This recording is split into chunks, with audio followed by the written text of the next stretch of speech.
my mind. Stayed on spirit. Woke up this morning with my mind. Stayed on spirit. Woke up this morning with my mind. Say what? Stayed on spirit. Hallelujah. Hallelujah. Hallelujah. Hallelujah. Hallelujah. Hallelujah. Hallelujah. Hallelujah.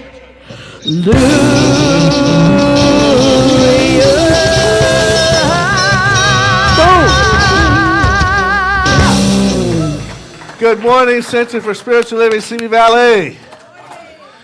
Just in case any of you were in a hurry to get here and you didn't have a chance to take a shower, I offer you a ceiling shower.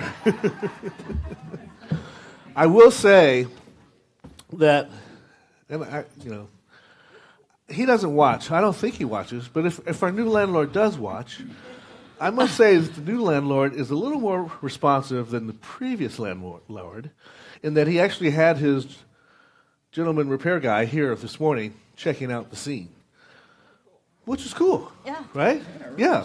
So I really appreciate that. And Pablo, if you're looking at us, Thanks. Get over here and fix it. No, we're so grateful for the rain, though. It's lovely. And for those that are having the flip side of rain in Southern California, slip sides, mudslides, and all the rest, we send out your prayers, we send out our heart, and we know that all the first responders are there to help you dig out where is necessary. So it's an interesting thing here, how we have this yin-yang with everything. And the Buddhists were really on the case when they understood the middle path.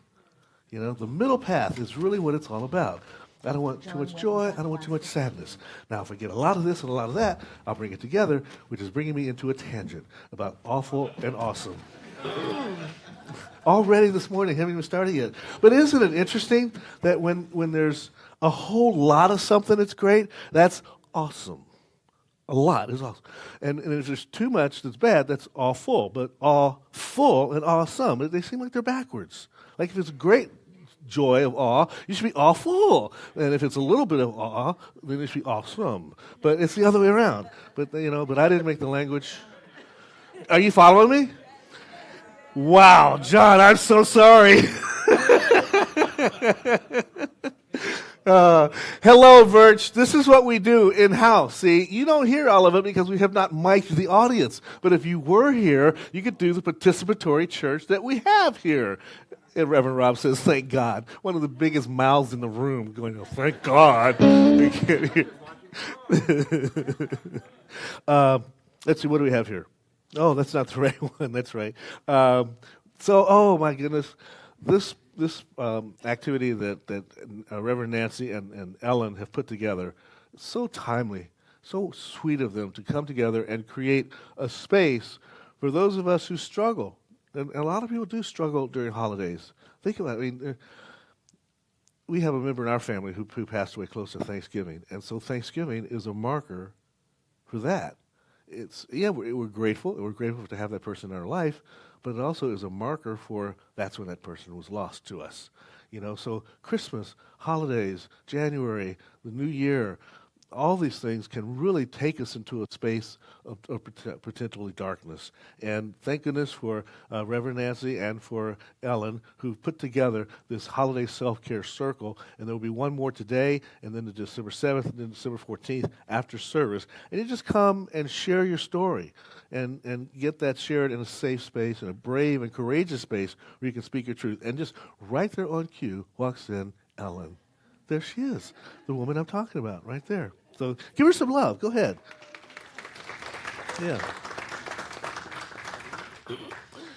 And then for the rest of us, we have an activity that we've been doing as part of our 4 for 40 celebration of the 40th anniversary. We've had, that's not right. That's later. Yeah, no, you're right. You're right. I'm wrong. We're going to talk about 4 for 40 later. Interfaith Thanksgiving. Now, I was trying to figure out how is it that I ended up in 2 interfaith groups, and I realized it yesterday when someone asked me the question. I had to think back. Is it because some of our congregation lives in Conejo Valley and some lives in Simi Valley? No, it's Dr. Jim's fault. when Dr. Jim was here, he came here from Westlake, and he was in the Conejo Valley Interfaith Association. And then he came here, and he joined the Simi Valley Interfaith Council. And when I came here, he told me I was a member of both. So I was new. I'm the new guy on the block, and I just did what the boss said. And so now I go to 2. But guess what? That means that you now get to go to 2 interfaith Thanksgiving services. One that happens on Sunday, the 23rd, where I just heard there will be pie. Because a year ago, they were at Cal Lutheran, and there was some kind of union dispute contract thing where they couldn't do the pie, and so they were going to serve cookies. And they were like, cookies? It's Thanksgiving. At the last minute, some subversives brought in pie, and it was pie anyway. But this year, it's going to be at Temple Adat Elohim over on Hillcrest, and there will be pie. I got that. I heard from Rabbi Barry that myself just this week. And then on Tuesday, the 25th, Seventh-day Adventist Church, the one that's over on Sinaloa, will be hosting the Simi Valley Interfaith. Again, pie, and an opportunity for you to share because the Sunday before, so Sunday the 23rd, I'm going to hand out cards to everyone, and you'll write your thank you for the year. And then at the Simi Valley Interfaith, what happens is all those cards are distributed among some of the ministers in the community, and then we read thank yous as part of the service. It's really sweet to hear that and to just have your voice into the room. So those are the 2 interfaiths. They're both happening at 7 p.m. Those are 2 locations. Please come out and give thanks together for the unity of spirituality that exists in our 2 communities, which is really interesting that we have so vibrant interfaith communities. And I'd like to do a personal shout out to the LDS Church because they are the glue that holds these 2 interfaith communities together. The Church of Jesus Christ of Latter-day Saints. They are holding these interfaiths together. They host a lot of the meetings. They lead a lot of the organizations. The president, vice president of Conejo Valley is LDS, and the president of Simi Valley is LDS. So thank you for doing what you do to bring all the faiths together. Now, that just explains everything about why we have this thing. And that's one of the joys of this particular community, is leading a community, guiding a community. I don't want to say leading, guiding and working with a community that is so committed to these principles. And we see it happening in all parts of our lives. Let's anchor it in affirming it by reading this vision and mission statement together. We're community. Inclusive, loving, and authentic. We celebrate all paths to God in gratitude, empowering self and others. And we serve compassionately through outreach, inspiration, and education. That's who we are. That's why we're here, and here's what we do. Reverend Rob, please start us off with a lovely prayer, would you? Certainly. So join me in consciousness. Because the truth is, there is only one consciousness. There is one mind. There is one consciousness, one subconscious. And each of us makes individual use of that in our own conscious and subconscious minds. But underneath it all, it's all connected. We are part and parcel of the divine. And so when we think with divine thought and divine energy. And so we are creative, just like God created. God created the earth and life and the planets and the stars, and we also create. And right now, we intentionally create a world that works for all. We create right now. We have already created a service, a wonderful place of wisdom and sharing and joy and community. That's what this place and this time is. And we are so grateful to be participants in this. And not just here and now, but everywhere we go, we take this with us. And we are these wonderful spots of influence. Within our sphere of influence, we create a brighter, wonderful, loving, joyous world. And so right now, We dedicate this time to community, to ourselves, to music, to new life, to growth, to prosperity, to every good thing. And we accept this, and we release it into law, and the law says yes, and is reflected back to us when we say, and so it is. All right, everybody, let's stand and sing our next congregational song, but it's a new one. All right, it's a song written by Eddie Watkins, who also wrote the song that was sang at the end of the service. A warning, you're not going to get the song in your head. Here we go.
All right. I have a new theme song. Woohoo! Hello, Cosmic Kids. This is Cindy Joy, your captain speaking. So happy to see your smiling faces. Yay! Today's theme is I am thankful for all that I receive. We're moving into Thanksgiving, gratitude, thankfulness. I also want to add, what are you freely and joyfully, what can you freely and joyfully give and receive? What is it you can freely, joyfully, freely, whatever. What can you give? You want to go first? Okay. McDonald's. Okay. Woohoo! Thanks. Thanks. Love. I can give presents. Yes, you can. I can give my smile. Woohoo! Hugs. Hugs. We love hugs. Let's go. Woohoo!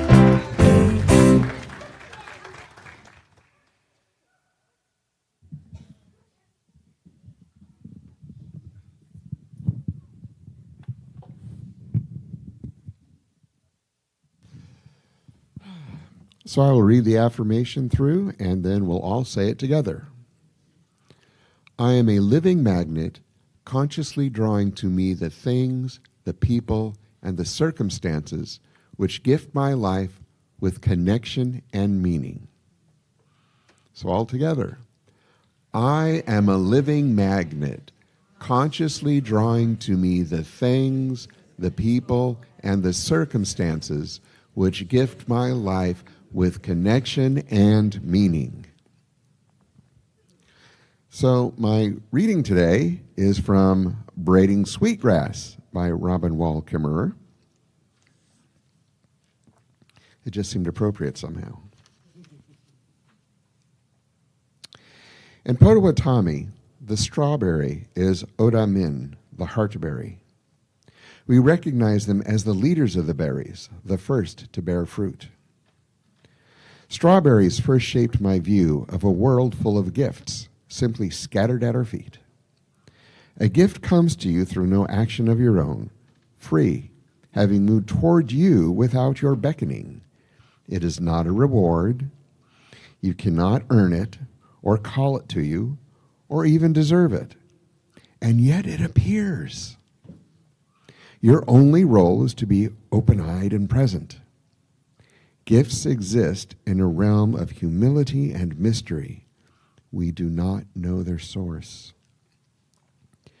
In my family, the presents we gave one another were almost always homemade.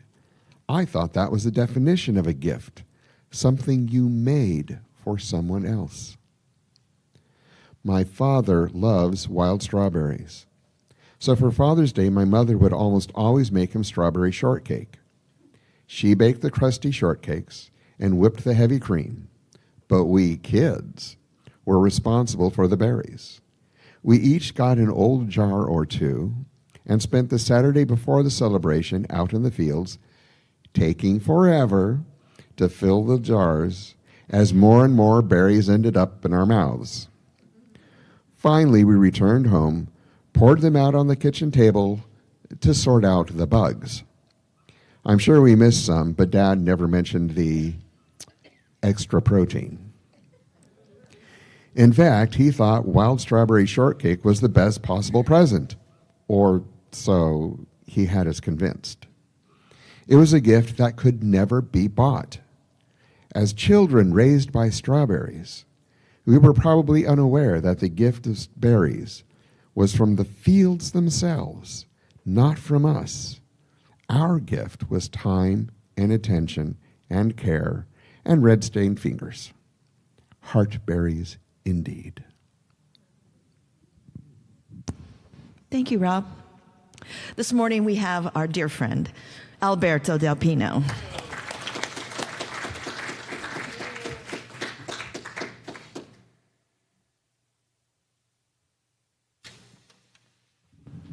Good morning, everybody. The first song that I'm going to play today is, it's a very old song, in fact, Right behind you. from the medieval times. But we all know it because somebody in our time made it famous, and that was Simon and Garfunkel.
So now we're heading into the gap meditation.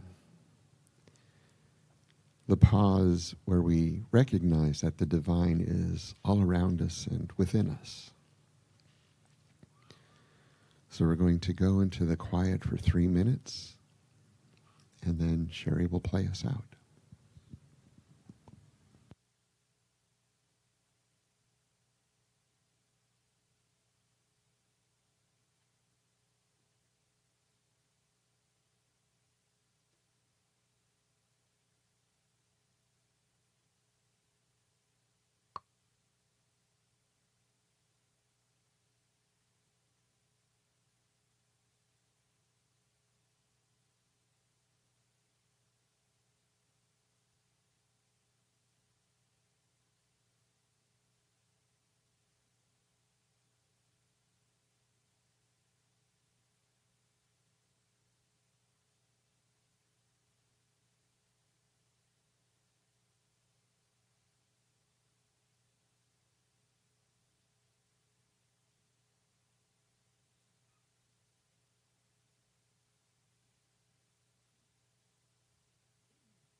I am in the darkness.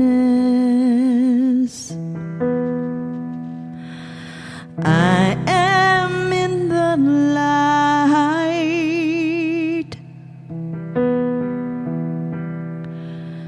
See me if you can.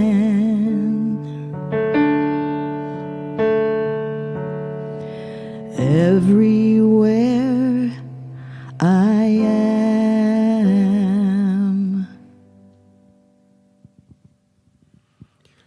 So I invite you to have your own meditation practice. And if you want to have a group meditation practice, you can join us here at the center on Sunday mornings at 10, on Wednesdays at 5, or on Thursday evenings at 7 p.m. Thank you. Alberto, come on back up.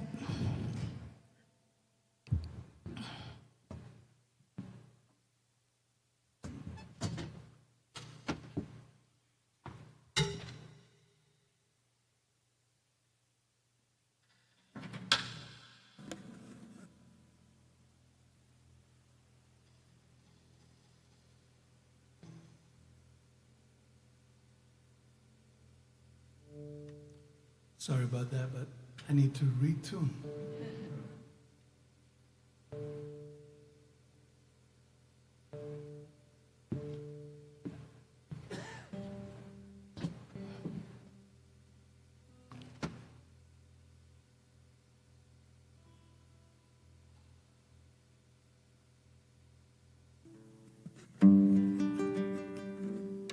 Perfect. So the next song, it's a song by Leonard Cohen, and it's called Hallelujah. You all know it.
Somebody get me a parachute so I can float down from where he just took me.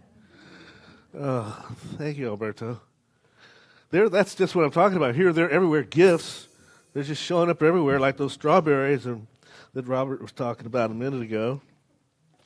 These gifts, it's like the manna from heaven.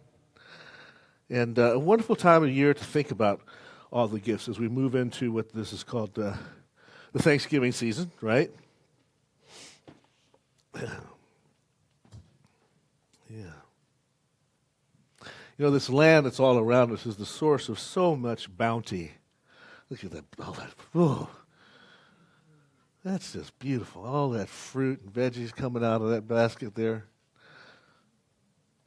You know, there's the interesting thing about all of that and how all of this works together is that there's a life that gives up its life in support for another life that then will give up its life in support for another life, on and on and on and on. Ashes to ashes, dust to dust, life to life, it should say as well. That's this gift economy that we are a part of. That's this reciprocity, that law that Rob was talking about, the cause and effect, the giving and receiving, this circulation pattern that Emerson was so careful to tell us to get ourselves out of the way of the divine circuit of flow that's coming. When our good's not coming to us, we might be standing in the middle like a rock in the stream, diverting the good around us by our belief systems, like, and like some superhero with the forces coming at you, and you're doing like that, and you're just taking all your good and it's going around there. But when we live in the gift economy, when we live in the space of acceptance, when we say, yes, this is mine, thank you, it takes away that block, and the flow comes right into us. Now, we have a choice. We can take it all in and hoard it, like so many of us do, or we can continue to move that stuff forward, because it's coming. It's coming. Saint or sinner, it comes to all alike. It doesn't, this giving process, this self-giving power that is God itself, never says, nah, not you. You know, it gives it to whoever, whatever, no judgment. The judgment is on our part. We're the one that says, no, not me, you know? Just something as sweet as a compliment. Love that. That's just a lovely hat you're wearing, Leslie. Oh, no, not this hat. Blocking the flow, you know? No, he's supposed to, yes. Like when my brother was teaching in Southern Africa, and he would say to the kids, that's a lovely T-shirt you're wearing. And the little boy would say, yes, it is. I like it too. You know? We'd accept it. Not ego, just facts. Yeah, dude, of course it's a nice shirt, right? Yeah, I learned so much from that. And this giving, this giving can sometimes get kind of comical. I remember when I first started gardening, and when I first started a garden in my home. First off, my neighbors were just all freaked out because I had dogs at the time. So I took the whole front yard grass out because the dogs were living in the backyard, and that's where I put my garden. And my neighbors, you know how the neighbors are. First they're like, then they're like. But before long, they were very happy because I would be bringing them the bounty, the overflow. And then I don't know what it is about the garden shops. When you go to buy zucchinis, they come 6 in a pack if you buy the starter plants. Who in the needs 6 zucchini plants? But I was a fresh new gardener growing in Southern California. I mean, you know, in Texas you need 6 because 3 are going to die. But here, none of them are going to die. They're just going to grow. You're going to walk outside one day, and there's like a zucchini farm going on. And you're like, what in the world has happened? And you guys that are farmers, you know, you gardeners, you know what happens. If you don't pick the zucchini in the morning when it's right, that afternoon, it's the size of a baseball bat. Tomorrow, it's a softball bat. The next day, it's a beach ball. And you're like, what in the world? So I'm giving away zucchinis. I mean, I had neighbors who were like, they'd see me coming and go, no.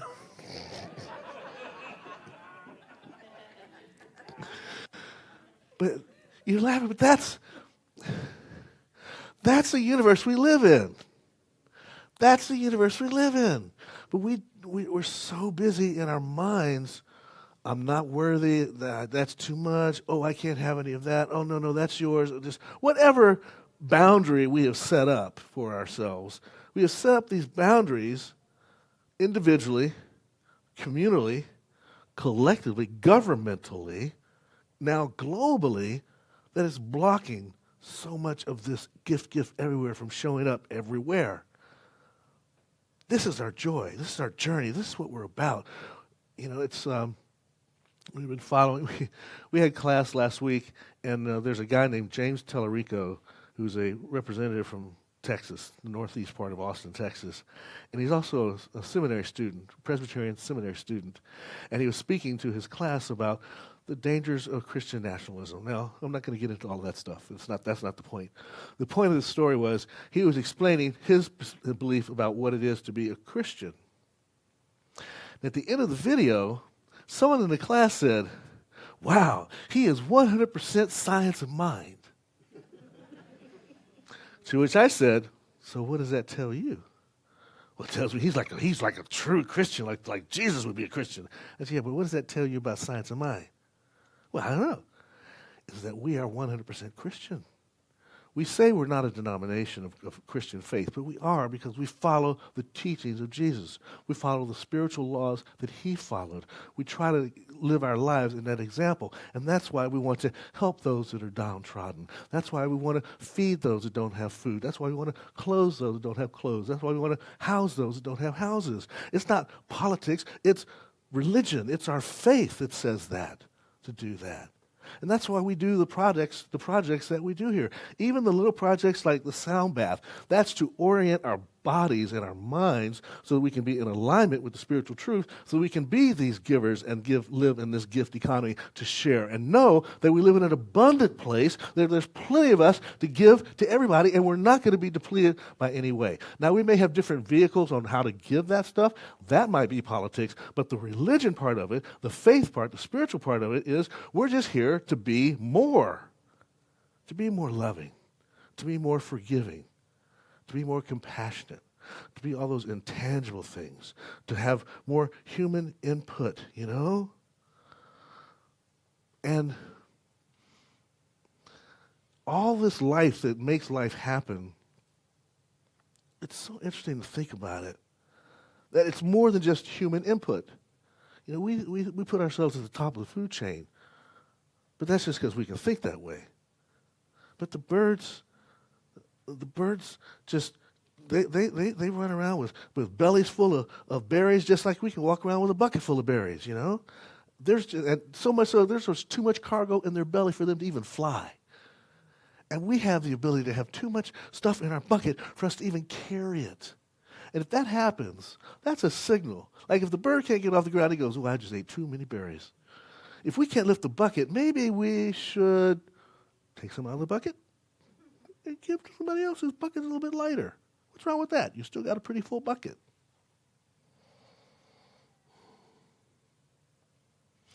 The gifts from the Great Mother. One of the joys of my time in TV was doing Steve Rambo's Daily Planet.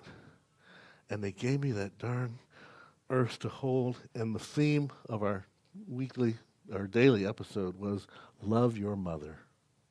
Love your mother. This great mother, you know. So many of our gifts come directly from the forest, some of them. And some of our gifts are mediated by commerce. And some of our gifts are harvested from the store shelf. But they're all coming from the Great Mother. They constantly wants to give. So when we talk about Mother Earth, that's not an empty metaphor. Mother Earth is what she is. She is the mother of all the stuff, of everything that's happening in our lives. So who are we to decide what of her gifts we're going to hold on to and what are we going to share, or who we're going to share, who? That's not our job. Our job is to distribute the gifts and receive them in a wonderful way. So I was trying to find a Dr. Holmes quote where he explained this.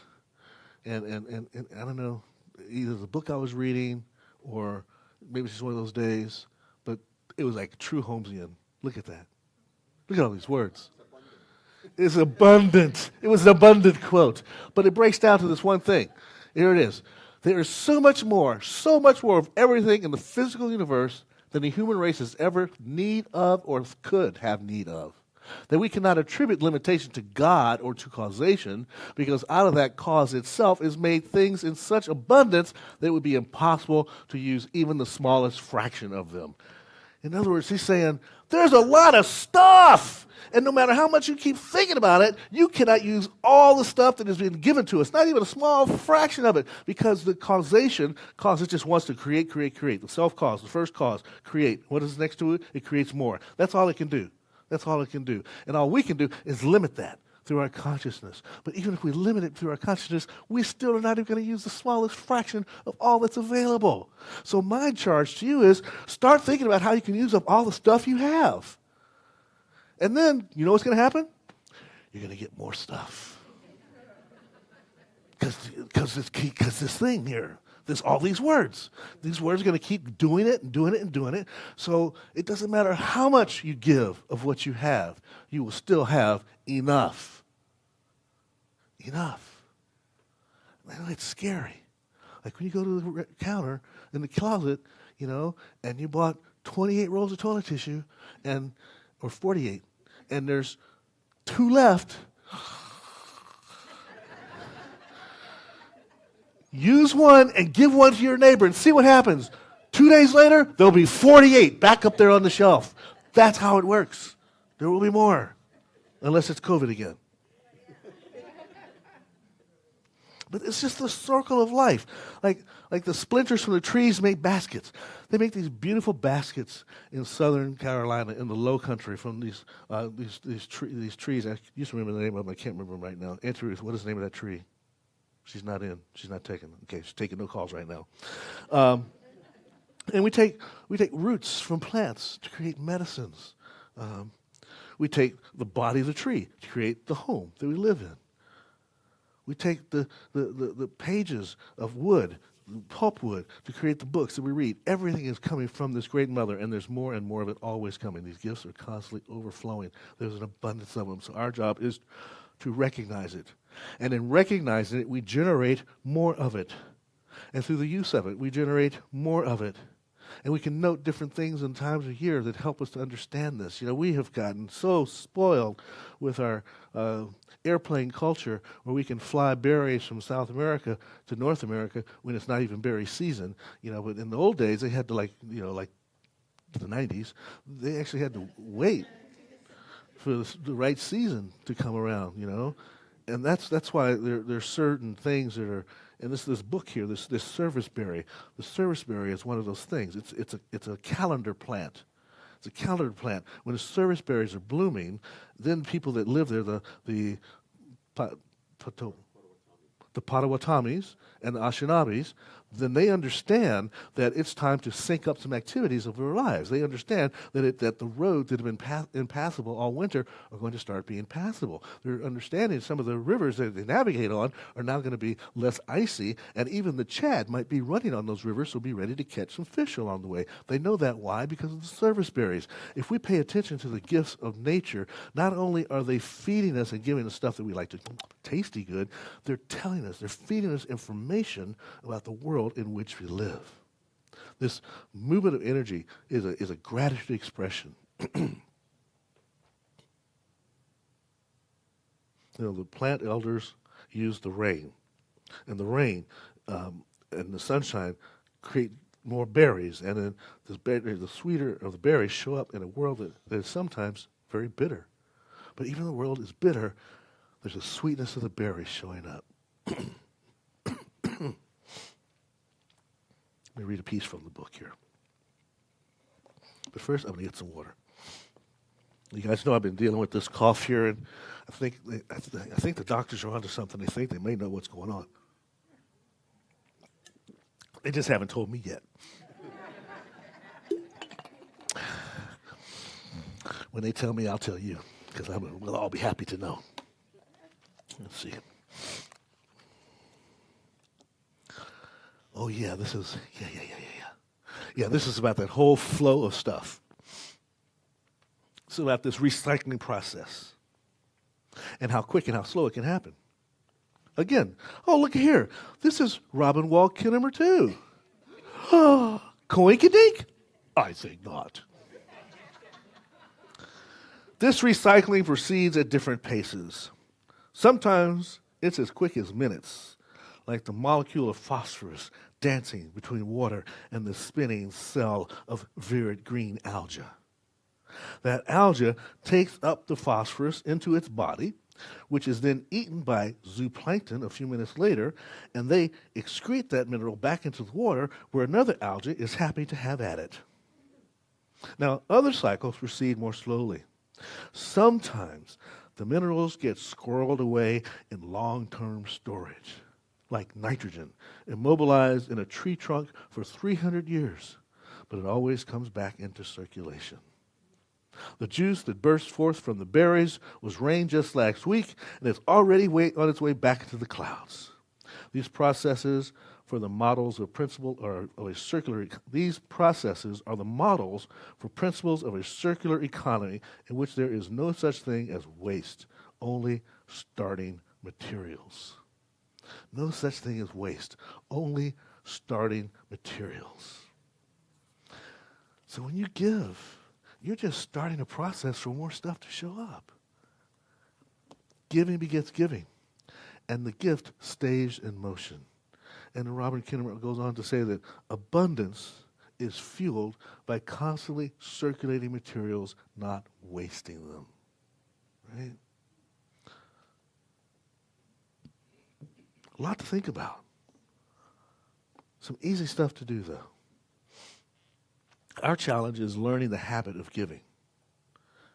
Because we look around, and as the world can appear to be quite bitter. Until, not quite yet. Until the governance breaks down. Or until the market economy fails. Or until the debt collection is disrupted. When stuff like that happens, call it hurricane, flood, people against people fighting in a war, whatever it might show up as, mutual aid tends to arise, another form of this giving that shows up. I'm thinking of Jose Andres with the world chicken, am I hungry? the world kitchen, central kitchen. It's at a time when, like, there's this inherent thing within us where we really know how to do this, but for some reason we only seem to want to do it when there's a disaster, you know? Like, that's the only time we want to take fresh bread that's private product, made for profit, but at that time, no, not even for profit, maybe even defended from being stolen. You don't want anybody to steal it because it belongs to somebody. But no, in those disaster moments, we're willing to give it as a gift because we know that people are in need. But we don't know how to do that on a regular basis. And we don't want to live in catastrophe all the time, do we? Every gift that we give has a spiritual component to it where it enlivens us internally. We feel lifted up from it, or it regenerates our energy. You'd be surprised. Some people, when they're in those middle of those disaster moments, and you're like, how can they be up? They've been up 24 hours, and they're still going at it because there's something that comes in us. We begin to recycle and regenerate in our own energy. It engenders something within us when we become the giver to those who are really in need of receiving. There's a beautiful thing that happens here, and that's what Robin Kinnear talks about. She says the challenge is for us to cultivate our inherent capacity for the gift economy without the catalyst of catastrophe. Why does it always have to take a hurricane, a flood, a fire, a riot, an insurrection, some problem? Why can't it just be, I woke up this morning with my mind on giving, right? Why can't we just do it that way? That's the joy of it. So we know how to do it. We just got to Marvin Gaye it. Let's get it on. Oh, baby, let's get it on. And it's getting on in a lot of ways. I mean, really, it's so interesting. I was thinking about this. How are the ways, that are not catastrophe-driven? Food co-ops. Do you guys know that Whole Foods started out as a food co-op in Austin, Texas? It was a small food co-op back in 1975. And I decided I lived closer to Wheatsville, so I belonged to the Wheatsville Food Co-op. Because around the block was Whole Foods Co-op. Just think, we'd have a big old sanctuary if I had been in that co-op, right? Food banks. We support the Samaritan Food Bank. Something we've talked about doing here, repair fairs, things that we normally just throw away. There are groups of people that like to fix that stuff. And you bring it in, you bring in an old toaster, and somebody fixes the toaster for you. Or the wind-up clock, they actually fix your clock. You don't have to go buy a new clock. You can use the old clock over again. That actually happens. There are coffee shops now that give coffee free to you when you bring in a mug, so they don't have to buy cups and stuff. They just use mugs over. Now, of course, they have to hire somebody, oh my God, to wash the dishes, oh my God, right? More gift economy. You give a mug. That gives somebody a job. The job is to clean the mug, so you can come there and feel like you're kind of at home when you're having your coffee. Here's the new stuff that's coming around here. Clothing swaps. This kind of works. But the real new one is, apparently, this is the big thing now. Clothes are very expensive, especially designer clothes. So now designer rental is a big deal. You can go out and rent designer clothes. And we've seen the post libraries, the libraries on a post in neighborhoods, These are all gift economy things that are currently happening in our world today, The newspaper drive, oh no, they don't do newspaper drives anymore, do they? Do they even have newspapers? And this is one I saw just last week. Just Thursday, I read about, it's so wonderful, reading about all these different things. I read about this 2 weeks ago, and then I saw my first one on Thursday. It's called a refrigerator. It's a refrigerator. It's a refrigerator, and everything in the refrigerator is for free. Right? So it's a place where you can go and get perishables. Non-perishables at the food bank and stuff, but what about eggs? Well, you can go to a refrigerator and go there and take you out 2 eggs. Instead of a whole dozen. You just take out 2 eggs. If you're a homeless person, unhoused, you might have access to a little stove or something, so you can go to a refrigerator and grab out a couple eggs, and next, maybe a couple of pieces of bacon instead of like a whole thing of bacon, and have a real breakfast. I just thought, wow. So when we get into this, the thoughts that are available to us when we got to get into this gift economy are crazy. We know how, and actually something inside us craves it. It helps us to be alive. And we've seen people that have done it, and so we've proved that it works. So let's get down and do that. Let's do it. Let's find ways. All those various ways I just read to you. One of the things that she talks about in the book here is things that are of importance. Things that are of importance have a lot of names for them. So obviously, the gift economy is important. There's just a lot right there. There's a 1, 2, 3, 4, 5, 6, 7, 8, 9, 10, 11. There was 11 things right there. It's kind of like what they have for this serviceberry, the one that marks the calendar. It's also called the Saskatoon, or the Juneberry, or the shadbush, or the shadblowberry, or the sugar plum, or the sardisberry, and of course the serviceberry. Those are all forms of lancier berries. And they think in the Potawatomi culture, they think that the berry is the absolute best. It's so important. In fact, it's so important that they put this suffix, right? Prefix, yes, suffix on the end of the words. A lot of words in their language. They have something called the, I'm going to use my eye extender too, and I can kind of see this, but I want to make sure I can see it right, because these are not easy.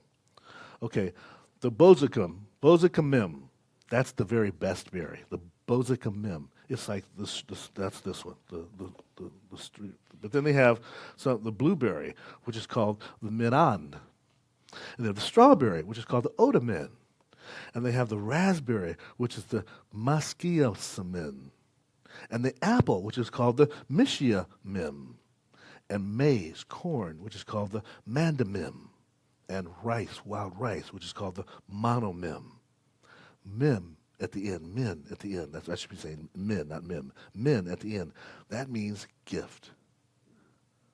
So all those words, all those different things, whatever they were, the bozikamin, the manamin, the onamin, the kasiamin, the mishiamin, the mandamin, the manomin, they're all gifts. They recognize in their culture that the very food they eat is a gift, so much so they put gift in the name of the piece. That's how they make it a habit. We need to figure out some kind of link to make it a habit. Because when you do that, a sense of gratitude comes. That's your first response to being given a gift. So if you eat something with the word gift in it, you're immediately put into a place of gratitude. Maybe we should call this Conscious Giving Men Month.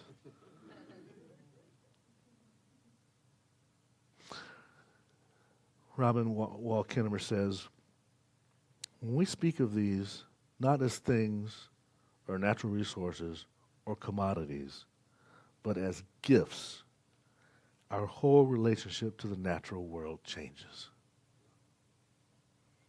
When we can see everything that comes into our life as a gift, our relationship to it changes. When it's just a transaction, we're done. Buy it, bought it, got a receipt. If I need to, I return it. But when it's a gift, it's yours in a new way. And you're not going to return it. You're going to savor it. From the earlier story of last week with the hunter who collected more meat than he needed. And the anthropologist said, why don't you store it? He said, I don't store my meat in the pantry. I store my extra meat in the belly of my brother. Can we learn to store it in the belly of our brother and sister? Because gifts, they're everywhere. And so it is.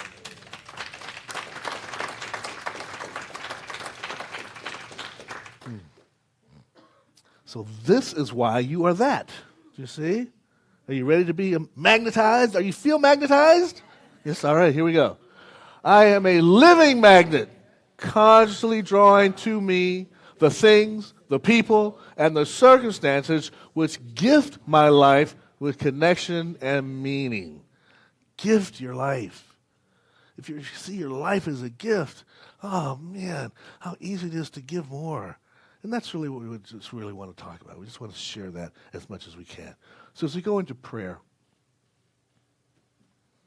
think of the ways that you can give more of yourself.